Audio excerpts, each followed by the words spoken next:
Hey everyone, welcome back to YYC Business Speaks. Today we are here with Dave Holmes, and Dave is a physiotherapist with Tower Physio. Hey Dave, Hey Julia, how are you?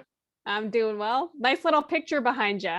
Right, I tried to find like the nicest one in the clinic. I don't know, something serene, calm me down a little Is it bit. like a bridge? It's like a It bridge is. of It's like some sort. it's the short pier everyone's always talking about. So that's the Ah, one you take the long walk off of. yeah, yeah, right. That's awesome. Thanks for joining us today. Yeah, anytime. Yeah, let's just get into it. So tell me about your business. Well, we're a downtown physiotherapy clinic. We've been in business for I think 12 years now. I joined the business. Oh, I think we've been in business for 15, but I joined the business 12 years ago. Hmm. And I've been a partner for the last 5 years. And we're like a lot of physio clinics in that we're a bit of a jack of all trades. While we have some very highly specialized physios working here, there's no one particular area that we specialize in. So where we have a lot of really senior therapists. We have one person who, for example, teaches around the world about the hip. And so if you have a hip problem, you're likely going to be referred to that one person. I tend to do a lot of complex pain, spinal injuries, concussion, and whiplash. But I mean, we've got a physio here who's one of the main instructors and examiners for all of Canada for manual therapy techniques, right? And so she can fix anything, right? So it's a bit of a generalist approach, but it's good because everybody has a very sort of wide range of skills and there's a lot of collaboration. It's a really fun place to work. Yeah. And Right. it's a fairly light, friendly atmosphere for all of the mature and like experienced physios that work here. It's a pretty friendly place. I've worked in a lot of clinics. When I was a younger physio, I spent my first 5 years doing what's called locum coverage. So when other people would go away, I would cover for their holiday. And I've seen a lot of different clinics, and it's a pretty special place, this Tower Physio. So I'm very proud of it. Awesome. Yeah, we sure hope so, right? That's Yeah. awesome, especially because you work there, you're a partner. That's so great. So you guys are a jack of all trades, but within like the umbrella of jack of all trades, each of you guys have kind of like your own little specialties. So I mean, I think it's more things people love to treat, right? Like, mm, or it's for example, Rob is he's a world class sprinter. He's gone to the World Masters games and came back with a medal, right? And so, when he gets to see a runner, he's just jazzed. He's just really on.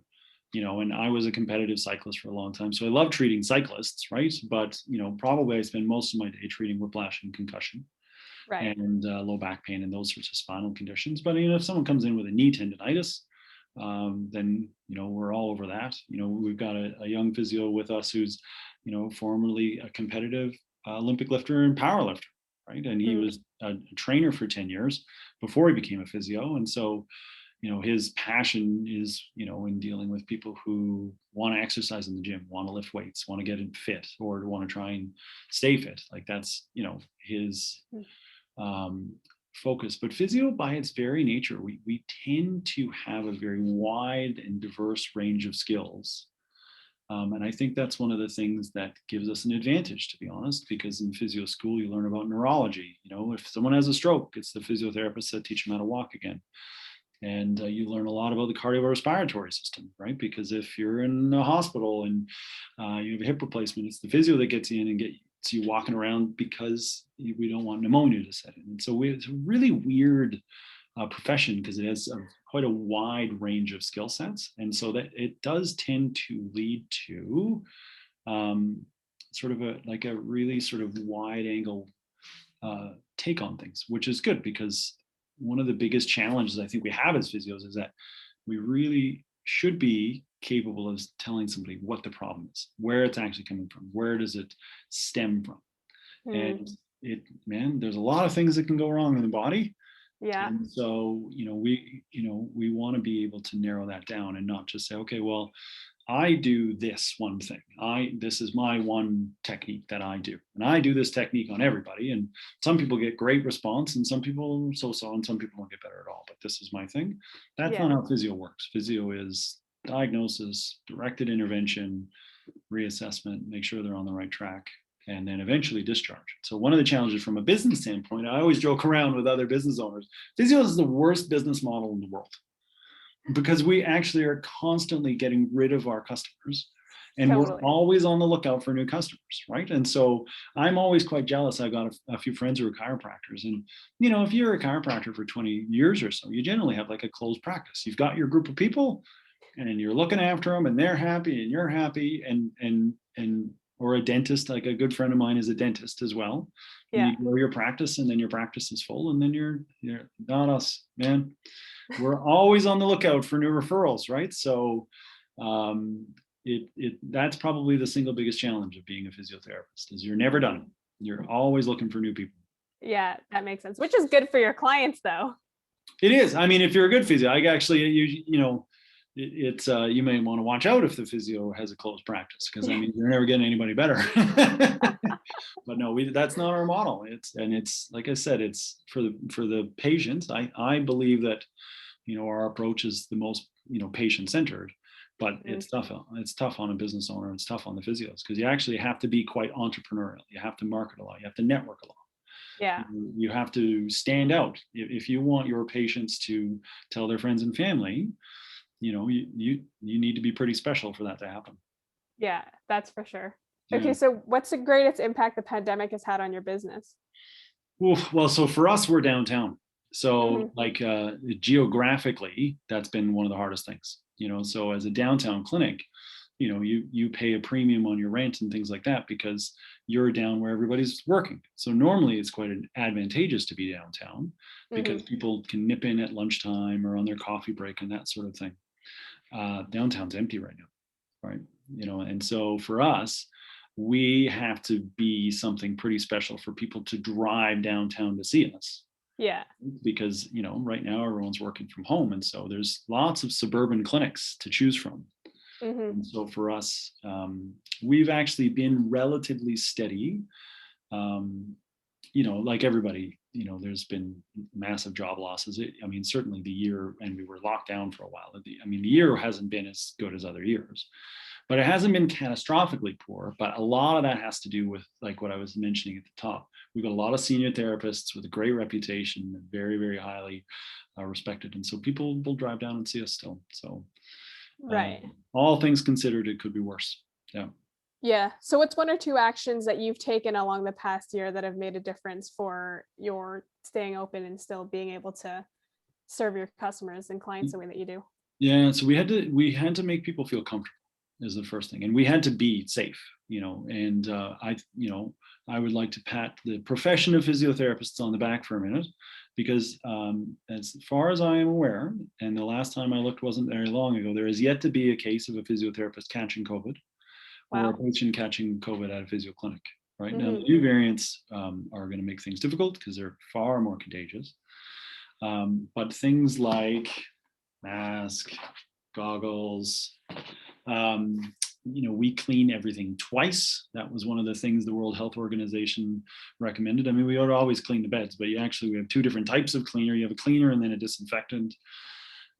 So we put in physical barriers at the front desk and just a lot of the logistics that every business is going through. During the initial phase, when we really didn't know how contagious this thing was, we took half the beds out of the clinic. And so, normally instead of being 2 to 3 meters apart, they were 6 meters apart. Right. We really changed our staffing levels, because generally, there is an overlap period in a physio. You have a morning shift and an afternoon shift. And so at noon, where everybody is busiest, there's, the clinic's full, right? And so there, and we have to do this again now. We're back to level 1. We have to kind of say, okay, well, the noon shift, we can't have people overlapping. We added a Saturday shift, which is a downtown clinic is not a very common thing to do. But again, we had to dilute the number of people working at once, just so it was safe, just to reduce, and then the arrows on the floor and the business flow and all that sort of thing. So that was probably the number one thing that we had to do, was to increase just the safety of the clinic, so people felt comfortable coming back in. Yeah. And then as far as dealing with the drop in business, the number one thing that we do to deliver on that is just going an extra step for the patients, right? So things like emailing after a new assessment, emailing somebody on the weekend, how are you feeling, dropping somebody a text message. Sometimes it's quite a wait to get in with me. So, looking ahead 2 weeks and saying, holy crap, I apologize you had to wait 2 weeks. Is there anything I can do? I haven't even met this person yet, but is there anything that I can do, over email, some information that I can give to maybe help get you through to that thing 2 weeks from now? And so that's, we were talking before the call a little bit about how, we're pretty regulated in what we're allowed to do marketing wise. And so, our success has always just been built on really good customer service, right? We just tend that it's just the expectation around here is that, yeah, we'll email you on the weekend. That's fine. Right. I'll give you a call after work if you have a question. Like that doesn't even seem like an issue for us. That's just sort of business as usual. But a little bit stepping that up and making sure we're on top of it was probably the number one thing that's always the thing that drives business our way, is just people are surprised that a healthcare practitioner is like contacting them to see how they're doing. Right. That's not always done. That's a good point, actually. Yeah. I never really think about that until like it happens, right? Yeah. People are like, oh, I'm so grateful that you called. Like, yeah, of course. Like what's up? Yeah. I mean, in the end, I mean, most of us, we got into this business because we just want to help people. Yeah. And so it just seems like the right thing to do, I guess. Totally. Right. Okay. It's been said that smart people learn from their own mistakes and wise people learn from the mistakes of others. So what's one or two mistakes you've made along the way that other entrepreneurs can learn from? Oof. I think one of the things that happened during the pandemic for us that led to a drop in morale was we didn't really share with the staff how dire the circumstances were at first. It was almost like, I'm a dad, and so you wouldn't tell your kids if things aren't going great financially. You know what I mean? You're not like, boy, kids, we're about to lose the house, Right. you're gonna have to sell everything you own. Good night. Like you don't say that sort of thing. And so we kind of kept that, because we didn't want to create panic or worry. I mean, people had enough to worry about. Yeah. And I don't know if sharing all of the because we didn't know at first, like when the lockdown happened, I mean, all of our expenses kept going. Yeah. And so we were just flying through capital like crazy. Yeah. And this was before some of the supportive measures from the government and stuff came on board. And I mean, I don't know how, well, a lot, that's why so many businesses are closing. Like, one of my favorite pubs just closed for good yesterday, right? They got closed. They know their numbers. They've been running that business for 30 years. Wow. And they know that one more lockdown and they were done. And so they've closed their doors forever. They're not going to reopen. And I can see why, because, as a business, you build up a bit of a cushion, a working capital cushion if you can. Yeah. And that sort of rainy day fund. And, to see it, just to see how quickly we were flying through it. I mean, we wouldn't have lasted 2 months closed. Not without, our landlord stepped up and the government stepped up and those sorts of things. But those all kicked in months later. Yeah, no kidding. So I think sheltering our physios from all of the bad news to try and, keep their spirits up. Maybe that didn't give them enough credit, to handle the bad news, right? But we were fairly certain we could weather the storm. But then, some of the business decisions we made going forward to sort of shore up the working capital again, it would have made more sense to them had they known what we were actually facing. So I think. So looking back on it now, what do you think you would have done differently? And that's why I was sighing before, because I think in the same position, I think I probably would have done the exact same thing. Nobody knew what to do. Like nobody knew what to do. And it's funny, like so many things have happened in the last year, some for the good and some for the bad. And some relationships have thrived and improved, and some relationships soured. And I kind of feel like everybody gets a mulligan, Yeah. as far as I'm concerned.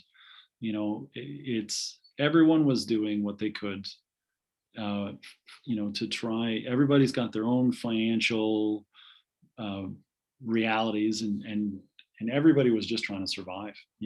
Yeah. And so, there's some things I think definitely increased communication. I think is Mhm. but when you're doing 60 hours a week as a small business owner, it does seem like, well, two more hours of meetings is not happening. You know what I mean? Because then you're trying Yeah. to family. So it was a really, it was a really challenging time. And we didn't ace it, but Mhm. I mean, hopefully we've made it through. Hopefully this is our last sort of big, backwards step as a province, and we can get the vaccination sorted out, and everybody can start coming through to this other side, whatever that brings. Yeah, exactly right. Fingers crossed anyways. Yeah, I'm Yeah. exactly. I don't know. It's nobody knows, right? But it does seem like other countries are seeing the other side of this, and so we'll see. I mean, I think our province uniquely has its own economic challenges right now, but there's areas that are thriving, right? Mhm. The tech sector is doing great, so Yep. it's not all doom and gloom. No, definitely not. Yeah. Where can people find you, Dave? We are right downtown. So we're called Tower Physio because we used to actually be right under the Calgary Tower on 9th Avenue. Now we're in the same complex, but we're over on the 10th Avenue side in a newer, more beautiful space with some nice windows and natural lights. We're on the corner of 10th Avenue and McLeod Trail South. So First Street Southeast. Okay. And we're kind of tucked in behind a Waves Coffee when you come in, but we've got a 6,000 square foot big beautiful sports medicine complex. So, Wow. yeah, Are you guys on social media? we are. I believe we are Tower Physio on both Instagram and Facebook. We don't do TikTok yet, although I've heard we should. Okay, cool. I'm old enough that I'm a Facebook guy, and I Fair enough. dabble on the Instagram side, but I try to leave some of that stuff to our millennial employees who are so Yeah, much better at it. probably a good choice. Oh yeah, yeah, no. All right. One last question. Tell me what's most inspiring to you today. Um, in the end, it's the actual job of physiotherapy inspires me every day. It's Mm, you don't get um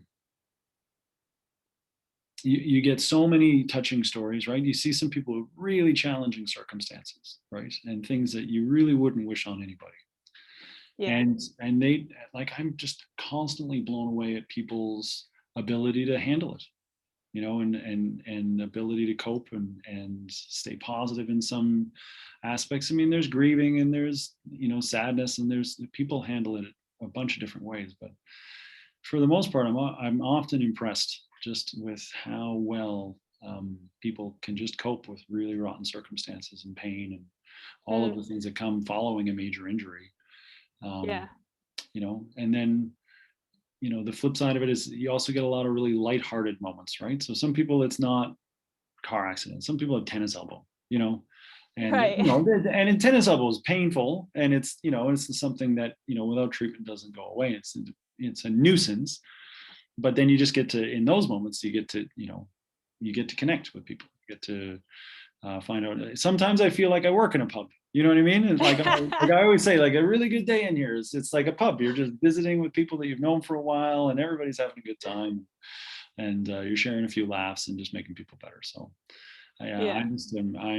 I'm grateful that I have a job that I love to do, and I'm going to do it for a really long time because it's I think it's one of the best jobs out there. Yeah. That's amazing. That is super inspiring. Well, good, good. Happy to be inspiring from time to time. Yeah, exactly. Cool. Well, that's the end of what I got. So thanks for joining us on this show, Dave, and sharing your experience with what's been happening in your business the last Okay. year or so. And yeah, thanks for Anytime. being here. Yeah. Cheers. Thank you. It was fun. Any final words before I end this call? Ooh, I don't know. Uh, Make sure you look after your cardiovascular health. It's interesting to me as a physio how many problems come back to the fact that people just don't get their heart rate up often enough. So find a way to get your heart rate Mm, up that you enjoy. The best exercise in the world is the one that you'll do, and just do it often and have fun. that's awesome. Thanks so much, Dave. Okay, take care.